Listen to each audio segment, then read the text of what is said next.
wabarakatuh. Waalaikumsalam warahmatullahi wabarakatuh. Alhamdulillahirabbil alamin. Assalatu wassalamu ala asyrafil anbiya'i wal mursalin sayyidina Muhammadin wa ala alihi wa ashabihi ajmain, amma ba'd. Puji dan syukur kita panjatkan kepada Allah Subhanahu wa taala yang telah memberikan kita nikmat kesehatan serta nikmat kesempatan agar bisa berkumpul bersama-sama pada siang hari ini. Hari ini saya Tasya Salsabila dari kelompok 11 akan mempresentasikan materi saya yang mengenai akuntansi atas akad istisna dan istisna mu'an. Jadi istisna adalah kontrak jual beli dalam bentuk pemesanan pembuatan barang tertentu dengan kriteria dan persyaratan tertentu yang disepakati antara pemesan yaitu pembeli dan disebut mustani dan penjual yaitu pembuat disebut syari. Nah, istisna merupakan kontrak jual beli dalam bentuk pemesanan pembuatan barang tertentu, seperti ingin membeli meja kayu dengan desain sendiri atau ingin membangun rumah dengan dana tertentu. Maka pergi ke tukang kayu atau kontraktor menyepakati desainnya, harganya, dan kapan jadinya. Nah, itulah istisna dengan kriteria dan persyaratan tertentu yang disepakati antara pembeli mustani dan penjual yaitu pembuat dan syari.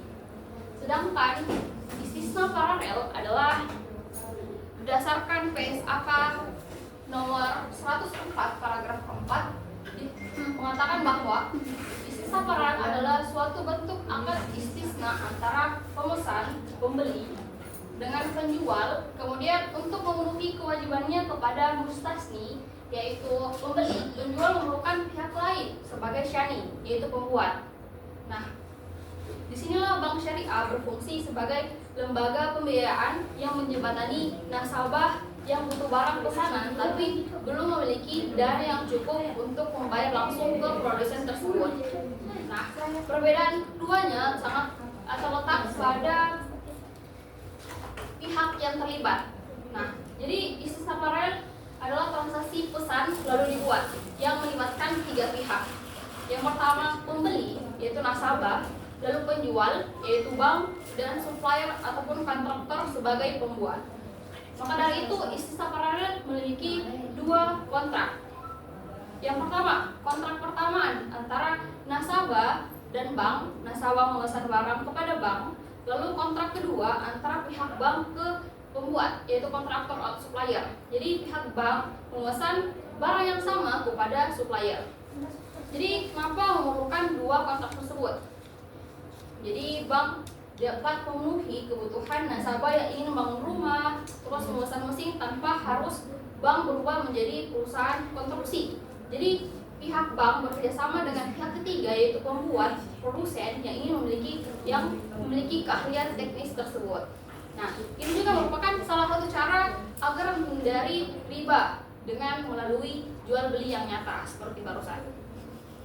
Nah, jadi karena dalam sistem syariat, bank tidak boleh sekedar meminjamkan uang lalu meminta bunga. Bank harus memiliki aktivitas ekonomi yang real. Lalu selanjutnya materi kedua, ketentuan syar'i transaksi istisna dan istisna paralel. Nah, yaitu berdasarkan dua sumber hukum utama. Yang pertama Al-Qur'an. Dalam Quran surah Al-Baqarah ayat 282 yang berisikan, hai orang-orang yang beriman, apabila kamu bermuamalah tidak secara tunai untuk waktu yang ditentukan, hendaklah kamu menuliskannya. Lalu sumber yang kedua yaitu hadis Nabi SAW yang berisikan tiga hal yang di dalamnya terdapat keberkahan: jual beli secara tangguh, muqarradah, dan mencampur gandum dengan tepung untuk keperluan rumah, bukan untuk dijual. Seperti itu. Jadi Quran surah Al-Baqarah ayat 282 tersebut merupakan dasar umum untuk semua transaksi non tunai karena istisna melibatkan barang dalam jangka waktu tertentu dan pembayaran yang bisa dicicil, maka ia termasuk dalam kategori bermuamalah. Selanjutnya untuk transaksi istisna, yakni antara pembeli dan penjual memiliki syarat. Yang pertama, akil balik, sudah dewasa, sudah usia cukup dan mental yang sehat. Terus akal sehat, dia tidak gila atau hilang ingatan. Terus sukarela, tidak dalam tekanan ataupun paksaan. Terus untuk anak kecil harus atas izin orang tua. Nah, rukun yang pertama yaitu objek istisna. Ia memiliki syarat yang pertama, detail dan jelas. Kenapa? Jadi dari spesifikasi, bahan, warna, ukuran harus tertulis secara detail. Tidak boleh hanya kayak pokoknya hanya lemari. Jadi dia harus spesifik. Bagaimana warnanya, bahannya apa dipakai, ukurannya sebesar apa. Terus untuk bukan barang ready stock. Jadi barang yang akan dipesan memang itu belum ada saat akad. Jika barangnya sudah di toko maka itu bukan istisna, teman-teman. Terus ada janji dan tempat. Nah, jadi harus disepakati kapan, misal 3 bulan lagi, dan di mana barang tersebut dikirim, misal ke alamat rumah pembeli. Terus, jadi semua hal yang disepakati di awal tidak dapat diubah sewaktu-waktu karena telah tercantum di kontrak yang telah disepakati. Terus syarat keempat yaitu dilarang menjual angin. Nah, dilarang menjual angin tersebut yang dimaksud ialah pembeli tidak boleh menjual barang tersebut ke orang lain sebelum barang-barang tersebut benar-benar sampai dan telah diterima oleh pembeli. Nah, ini adalah menghindari spekulasi. Lalu ada konsisten pada pesanan. Nah, jadi barang tidak boleh ditukar dengan jenis lain di tengah jalan ataupun kecuali memang disepakati kembali dan disepakati kembali jenisnya seperti apa. Sama dengan janji waktu dan tempat, ini tadi bisa diubah jika dilakukan kesepakatan kembali. Lalu ada proses produksi. Nah, proses produksi yang dimaksud ialah syarat utama istisna adalah barang tersebut dibuat bukan sekedar diambil dari gudang. Jadi barang harus sesuai dengan pesanan khusus, bukan dari produksi massal di pabrik yang semuanya bisa dibeli dan persis tanpa kustomisasi. Lalu ada ijab dan qabul. Ijab dan qabul merupakan pernyataan dari kedua belah pihak yang berkontrak dengan cara penawaran dari penjual yaitu bank syariah dan penerima yang dinyatakan oleh pembeli yaitu nasabah. Jadi pelaporan perjanjian dapat dilakukan secara lisan, terus bisa isyarat bagi yang tidak bisa berbicara, terus tindakan maupun tulisan. Lalu untuk rukun istisna paralel ada independensi akad. Jadi akad harus terpisah. Akad 2 dilakukan setelah akad pertama sah. Jadi ada terjadi pemisahan kontrak dan telah tertulis dalam Fatwa DSN nomor 6 tahun 2000 menegaskan bahwa akad pertama antara bank dan nasabah dan akad kedua bank dan supplier harus terpisah secara hukum. Jadi pengawasan tersebut dilakukan oleh Dewan Pengawas Syariah DPS. Memastikan pengawasan dilakukan DPS yang pertama, memastikan barang tidak diharamkan Islam. Jadi DPS memastikan pihak bank tidak membiayai pembuatan barang haram, misal membangun pabrik minuman keras, lalu memastikan barang sesuai pesanan dan kriteria. Jadi jangan sampai nasabah memesan spek A, tapi pembiayaan membiayai spek B yang lebih murah demi keuntungan semata. Lalu yang ketiga, memastikan pemisahan akad istisna dan istisna paralel. Jadi DPS memastikan kontrak pertama antara bank dan nasabah dan kontrak kedua antara bank dan pembuat berdiri sendiri-sendiri. Tidak boleh ada pasal yang membuat keduanya saling menyandera secara hukum dan memastikan bank memahami bahwa istisna itu mengikat. Bank tidak boleh membatalkan pesanan nasabah secara sepihak jika proyek sedang berjalan. Lalu kewajiban bank. Yang pertama, dengan adanya DPS ini mengharuskan bank untuk bekerja dengan 2 standar yang lebih tinggi. Dengan pertama menerapkan prinsip kehati-hatian. Bank tidak bisa sembarangan memilih nasabah ataupun kontraktor. Bank harus memastikan semua pihak mampu memenuhi janji agar tidak melanggar prinsip syariah. Lalu yang kedua, tertib administrasi untuk keperluan audit kepatuhan syariah. Yang dimaksud bahwa pengawasan syariah ada agar bank tidak hanya mencari untung, tetapi juga on the track secara agama. Perhatikan agar tersebut sendiri ialah alur transaksi istisna dari bank syariah sebagai pembuat. Yang dimana langkah pertama pesan barang, nasabah datang sebagai pembeli dan melakukan akad istisna dengan bank.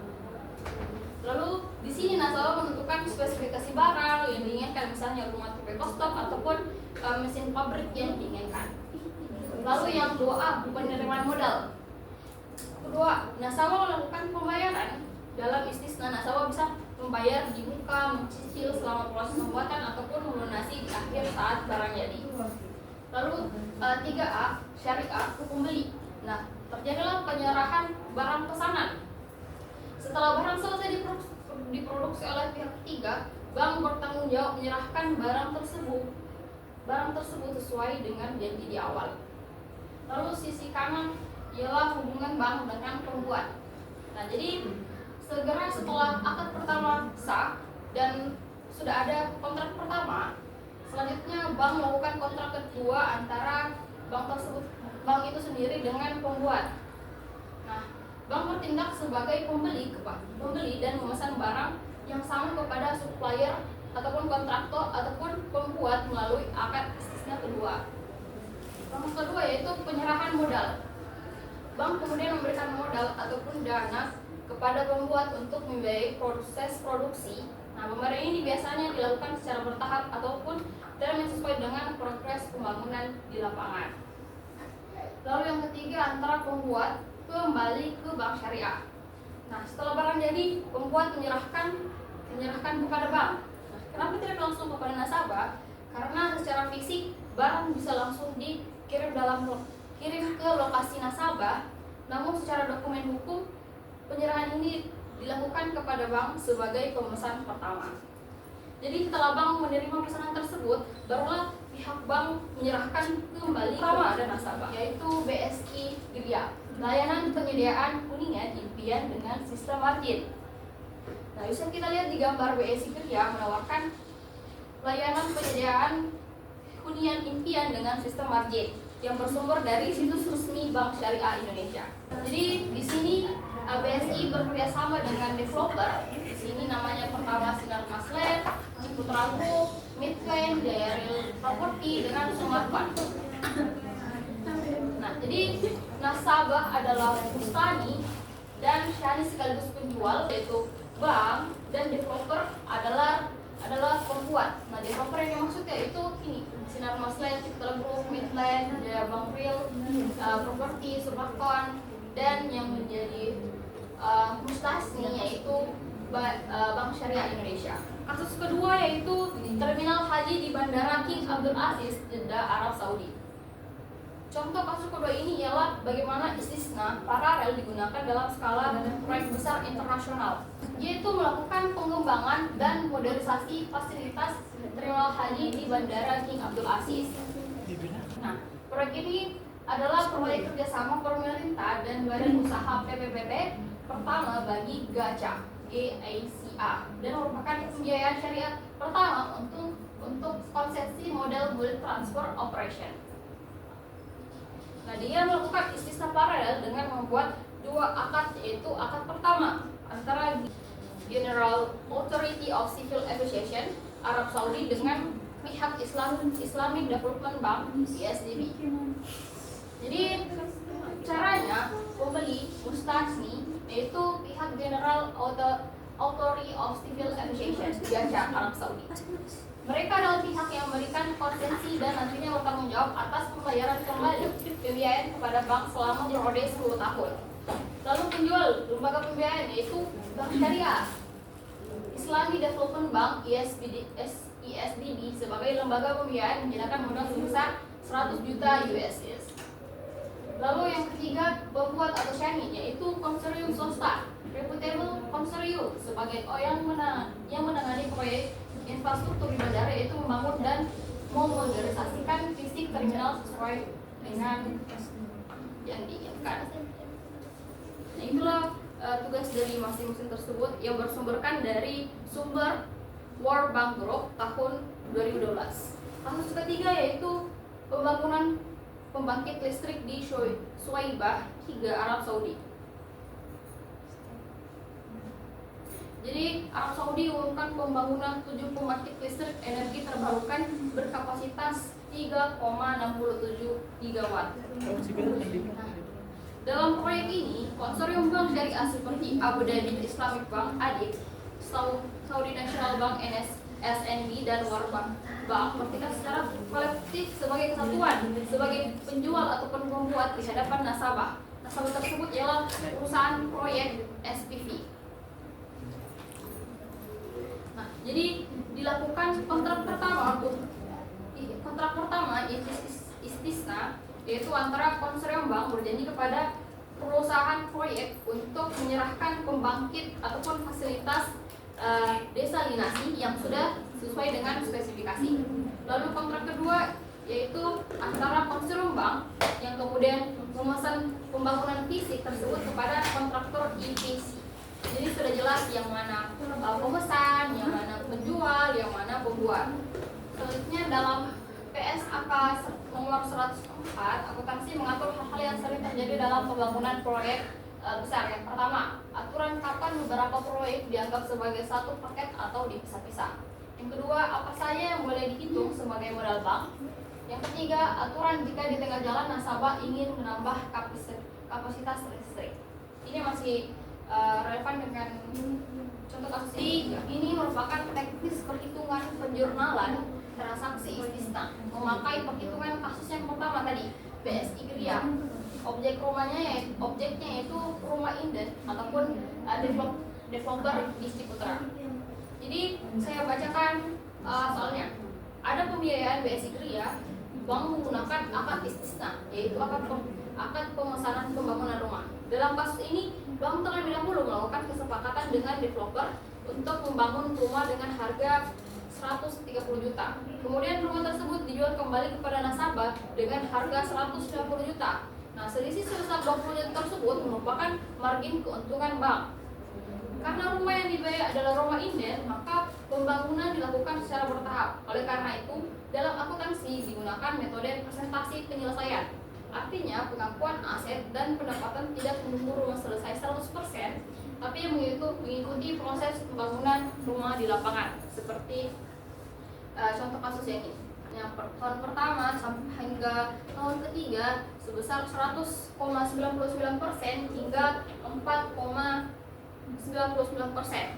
Yang lalu pada tahun keempat hingga ke-15 dari 7,70% hingga 11,10%. Nah, misal pada saat proses pembangunan mencapai 20%, maka perhitungannya adalah 20% dari harga pokok 130 juta menghasilkan 26 juta sebagai biaya yang telah terrealisasi. Kemudian 20% lagi dari harga jual 150 juta menghasilkan 30 juta sebagai nilai yang dapat diakui. Jadi selisih 30 juta antara 26 juta yaitu 4 juta merupakan margin keuntungan yang sudah boleh diakui pada tahap tersebut. Secara jurnal, ketika developer menyelesaikan 20% pembangunan, bank akan mencatat aset istisna dan menyelesaikan sebesar 26 juta sebagai nilai rumah yang sedang dibangun. Setelah itu, bank juga mengakui pendapatan margin sebesar 30 juta dengan memisahkan antara harga pokok dan keuntungan. Nah, bisa teman-teman lihat sini harga beli bank yaitu sebesar 130 juta, harga jual ke nasabah 150 juta. Nah, maka dari itu dari harga beli bank ke dia menjual kembali ke nasabah mendapatkan margin keuntungan sebesar 20 juta. Saat progres 20% fondasi atau penjualan awal, nah dia itu mendapatkan margin 20 juta. Lalu harga pokok 20% dikali dengan 130 juta menghasilkan 26 juta yang merupakan nilai rumah yang sedang dibangun pada saat itu. Saat 20% dilakukan progres dari rumah tersebut. Lalu di margin istisna 20% dikalikan dengan 150 yang harga jual ke nasabah mendapatkan sama dengan 30 juta rupiah. Jadi aset istisna dalam penyelesaian yaitu hasilnya 4 juta rupiah kalau 20%. Nah, dapat teman-teman lihat penjurnalan aset istisna dalam penyelesaian di debit 26 juta. Lalu aset istisna yaitu margin yang didapatkan pada saat progres 20% yaitu 4 juta. Dan akun pendapatan istisna di bagian kredit sebesar 30 juta rupiah. Selanjutnya saya membuka materi sesi tanya jawab. Bagi teman-teman yang memiliki pertanyaan, silakan angkat tangan. Saya Baik, dari dulu dipersilakan. kan tadi sudah dijelaskan mengenai kontrak dari istisna. Ya. Jadi hal-hal seperti apa yang bisa membatalkan kontrak tersebut? Oke, baik. Jadi secara umum akad istisna itu tidak dapat diputuskan sepihak saja.